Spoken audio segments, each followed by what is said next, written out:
Hello, bonjour, bienvenue, welcome. In this module, I'll provide a brief introduction to data tables. So within Excel, a data table is a specific term. It describes an entirely separate way of formatting data.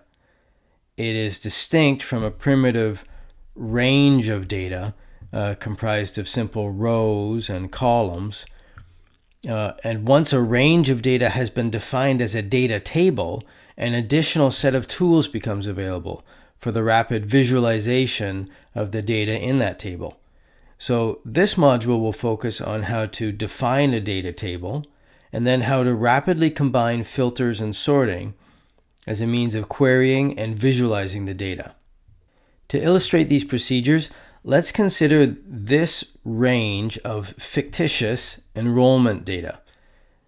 This is a rather large set of data, and by way of reminder, we can quickly jump to the bottom row of the range by typing Control down arrow, and we can jump to the far right column by typing Control right arrow, then Control up arrow, and Control left arrow gets us back to the leftmost corner of the range of data. Now, if I select any cell within this table and then go to Insert Table, or if I just select a cell within the data table and then type Control T, it brings up a splash box that asks me to confirm, first of all, that the top row in the data range is indeed headers, and it asks me to select the range that was automatically detected by Excel. So if I accept that, then the range has been converted into a data table as easy as that.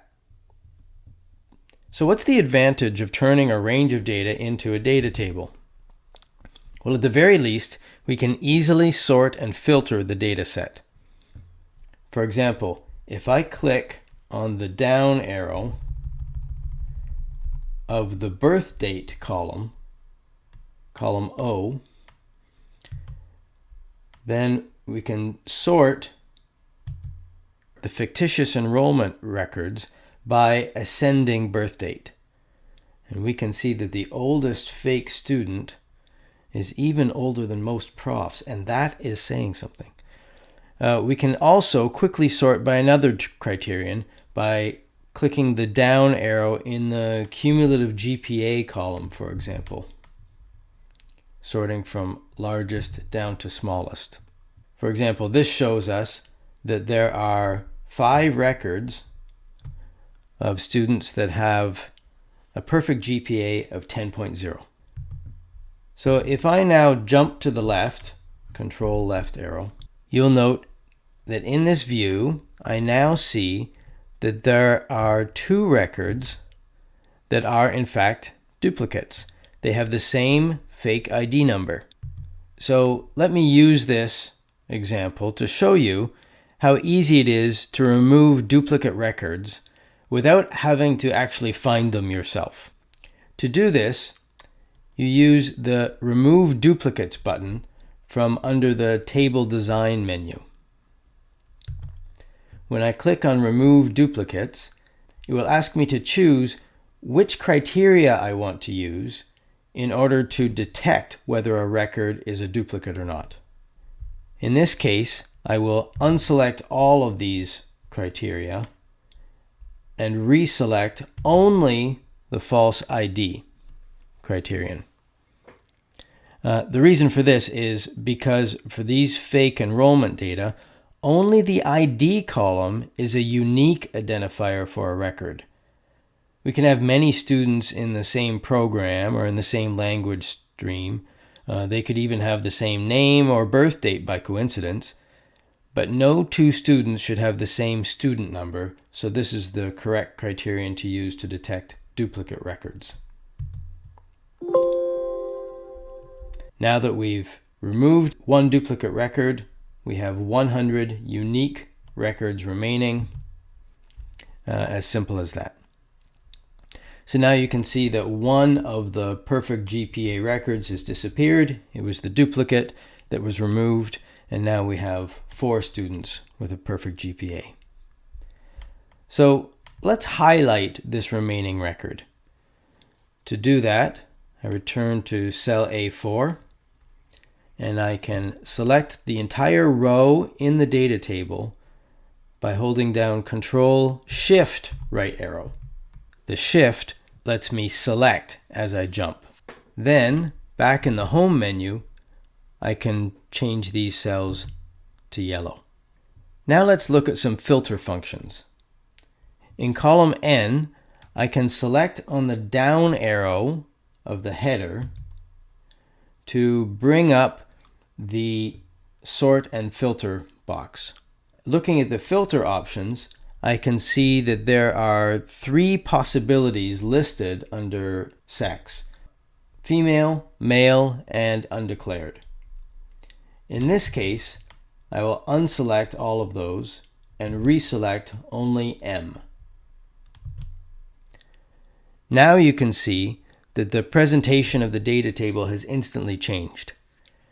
Now the down arrow in the header of column N has changed to a symbol of a filter funnel. The only records shown are those corresponding to a male student. You can also see over on the left that the row numbers have changed to blue to remind us that some rows are hidden.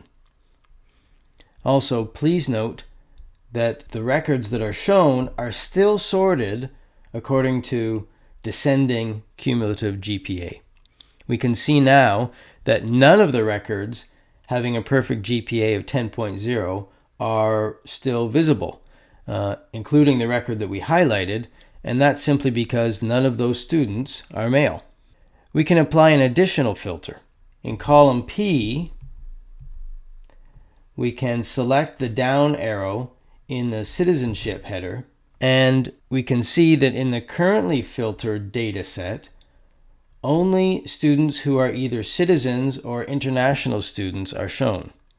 So we can filter by citizens by deselecting international students and only leaving citizen as selected.